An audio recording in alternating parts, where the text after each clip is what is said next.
Anders, thank you for joining me today on Pop Culture Unplugged. Thanks for having me.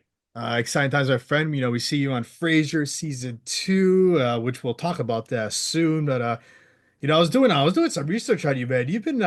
I like the way your career's been going so far. Oh, thanks. My mom's happy too. I mean, Um, that's yeah, that's awesome. I'm very happy to be where I am. Yeah. I mean, for what I was doing the research, like I said, your journey, man, you go from like theater 360 on stage to like jumping from there right into Frasier. Like, tell us a little real quick, tell us real quickly about what drew you to acting. I saw that your grandparents wrote like a little stage play or something like that somewhere. That's yeah. No, yes, that's absolutely right. Yeah, when I was 10, my grandparents they were doing this series of self-written plays for their senior center, and on the third installment, they thought they needed some new characters, some fresh blood, so they picked me. Seeing I didn't have an extracurricular anything yet. I don't know. Maybe they just needed a kid, but Yeah. they said come do this play, and I would go up every weekend, and we'd rehearse in a shed. Basically, it was right next to like the feed room. It was an old farm, um, a mink farm, which is very I don't know, old fashioned. Yeah. Anywho, uh, we did the play, and we did two plays. We did that one, and they thought that's a success, you know, for themselves, not a success. And anyway, and I was like, yeah, okay, acting, huh? And then I did another one, and then in the sequel, I played Groucho Marx. Okay. Um, and that was when it became challenging, and I went, oh, okay, this is difficult. You really have to, oh, I got to be funny. That's weird. And these jokes I don't understand. I got to watch these black and white movies for this. I got to prepare, study someone else. This is a great acting challenge. How was I supposed to know at the time? But um, after that, I was like, okay, I need a break. Mhm. Then, middle school. In high school, then there's more plays going on. I did plays outside of school at Theater 360 with Devin Yates is the person who runs that, um, and taught me a lot, gave me lots of time to practice my singing and dancing, and then I sort of did a left turn and just went straight to acting school for college, and then I went to Juilliard and did my time. There you go. Wait, speaking of Juilliard, how intense was that training? Tell us a little about that. Intense. I think in a way I got lucky, not Okay. lucky, but COVID was during Okay. the pandemic was right during that. And we had a year where we were doing some stuff on Zoom. And it was a year I got to read a lot, practice more of the finer techniques, not really put them into practice, of course. So maybe I got an easy version, but I like to think that year I didn't learn all the wrong things. That was the year they were gonna break us, and I got to skip out on that year. Yeah. Um, but it was intense. People who go there, I um it takes a different kind of mindset. Mm. Me, I was lucky. I was just young and didn't know what I was getting myself into, and just sort of went, okay, here I go. But it's a wild place. I think the same can be said of other acting conservatories too, though. That Yeah. it puts you through all the feelings that an actor should feel, Mm. and must be able to feel and handle to be an actor. how did you transition now going from like a Juilliard theater all of a sudden now you're on Frasier? Yes. Well, thankfully, Frasier is sort of similar to a play, in that there's literally an audience, Yeah. and the sets are built with the fourth wall missing. Of course, then there's four cameras filming us. So then, and you don't really have to project like you're in a theater because there's boom mic sort of hovering right above Yeah. you. And but the style of performance is similar to play. Mhm. Yeah. But so that's been a fun transition, Mhm. something Is where the audience is still an active part of the creative yeah. experience and process. Mhm. So we see you as David Crane. Tell us a little about that. Tell us about the audition at first.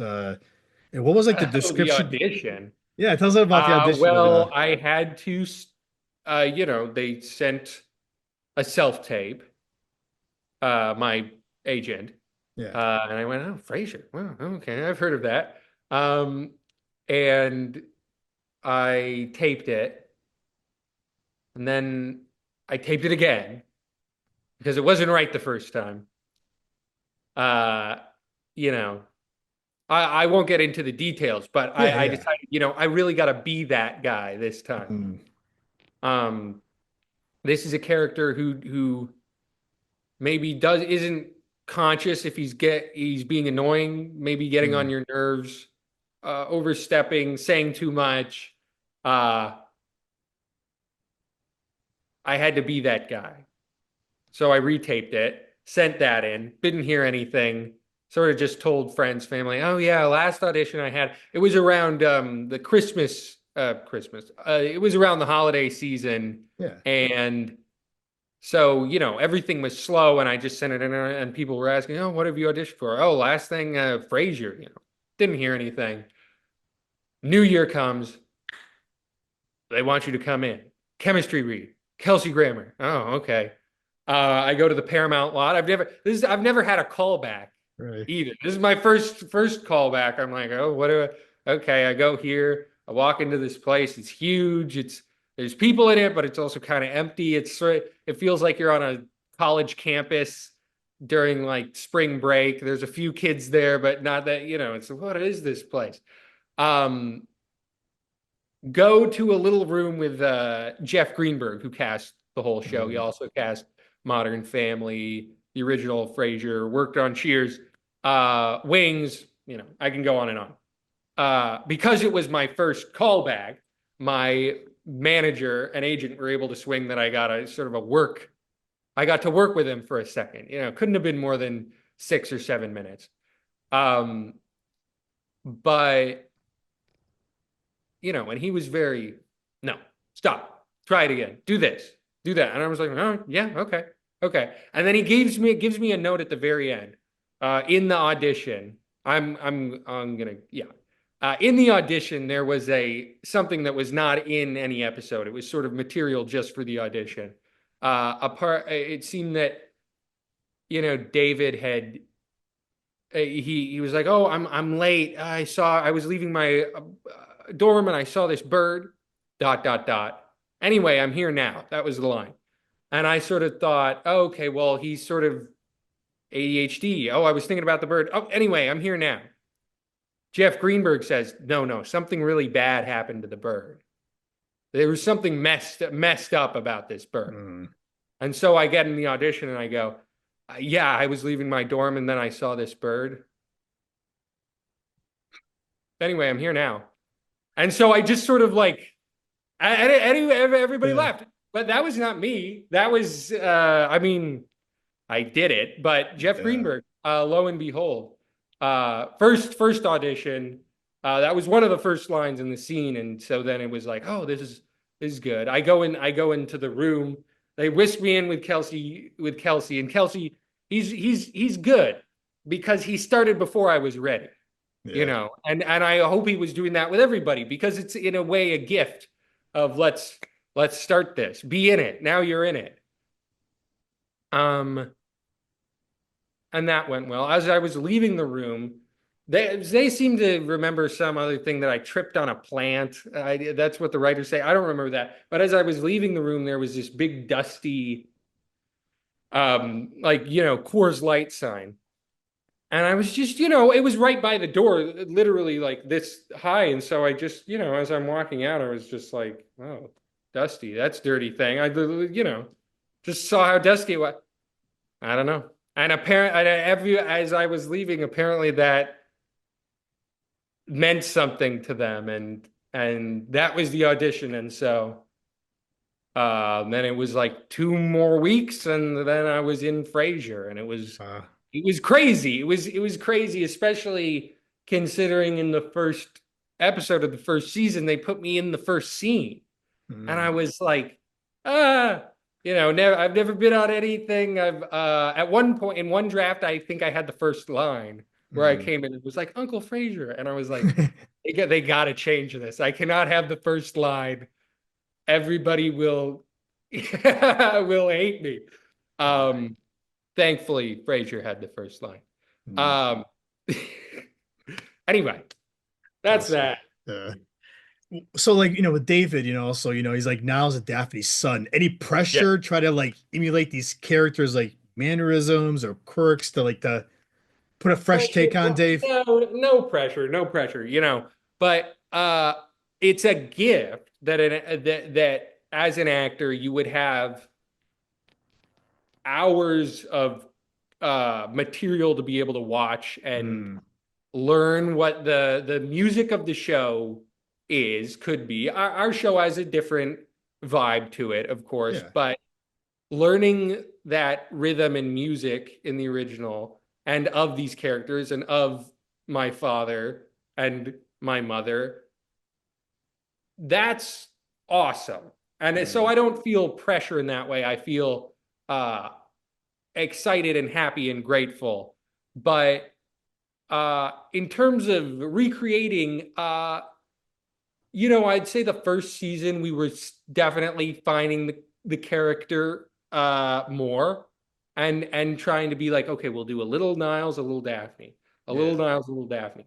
And then as it went on, and now especially in this season, I think we found a nice place where, yes, there are glimmers of Niles and Daphne, um, but he is also the product of that marriage and love story. Mm, And my interpretation was always that it was a very great family to be in, yeah. and that truly I was a healthy and well-adjusted emotionally, but extremely sheltered.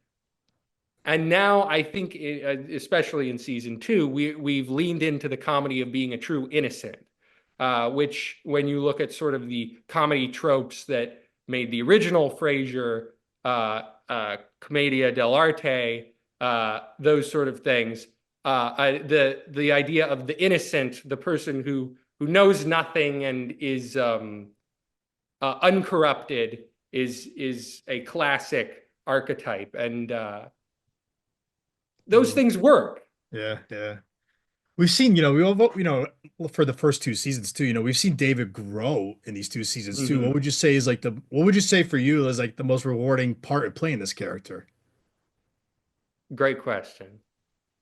Uh,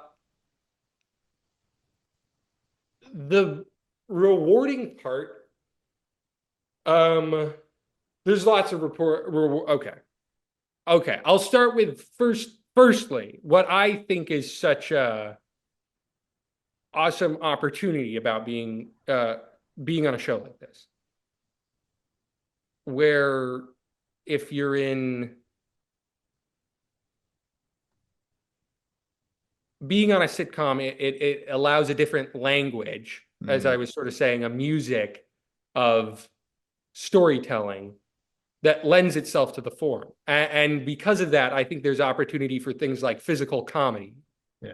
um, where sometimes that's out of place in other shows. Uh, in a sitcom, it makes sense. And the hijinks, the misunderstanding, two people are in the same room, but one conversation is happening over here and they don't hear the other people. All these classic farce rules are allowed to live in this world, and when the show leans into that and when we're all plugged into that, it is an extremely rewarding experience. And you see it with Kelsey and Nicholas Lyndhurst, of course. Yeah. They know exactly what is needed in terms of um, focus of energy.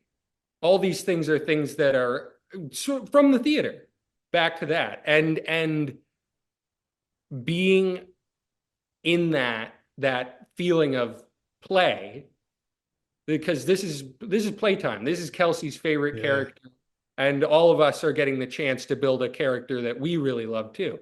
When we're playing, it's extremely rewarding. Mention, like you keep mentioning Kelsey too. I like David's relationship with his uncle too. Like it's entertaining, it's touching. Like how would you describe that dynamic now on set? The dynamic, basically, I would say David looks up to his uncle so much. Yeah. Like any young person, mesmerized maybe by his fame, his intellect, his the respect he has, and therefore wants to impress his elder. But he also, of course, truly cares for his uncle and wants his uncle to respect him and see the effort he's putting in. That doesn't usually work out for him, but such is life. Right. Where do you want to see like this character go? Where do you want to see David Crane go next? Well, I would say he's probably a second year sophomore in college. Not his second year as a sophomore, but it's his second year. He's a sophomore. Comma. There's a comma in there. Okay.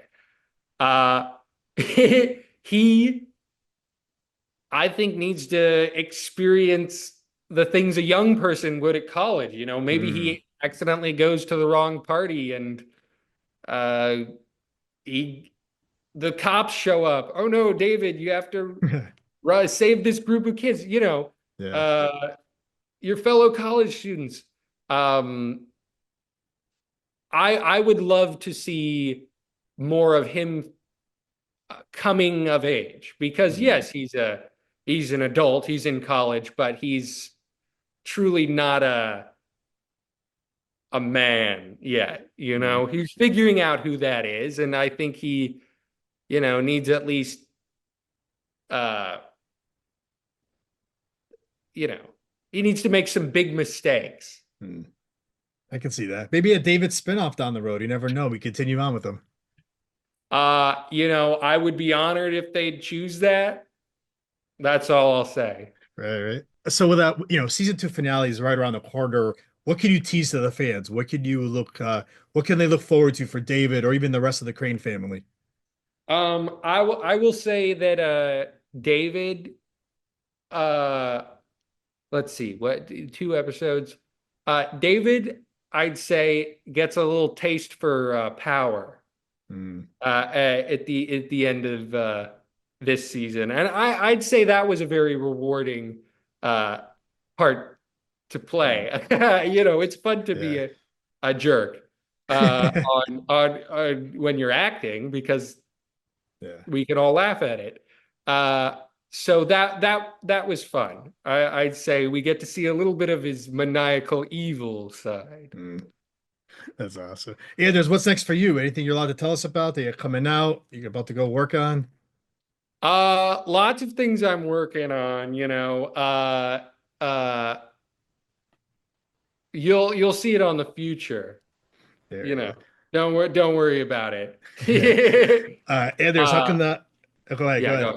No, I was gonna say, all right, by ending this interview now, where can the listeners, the viewers find you on social media to keep up with you about Frasier or any other type of news?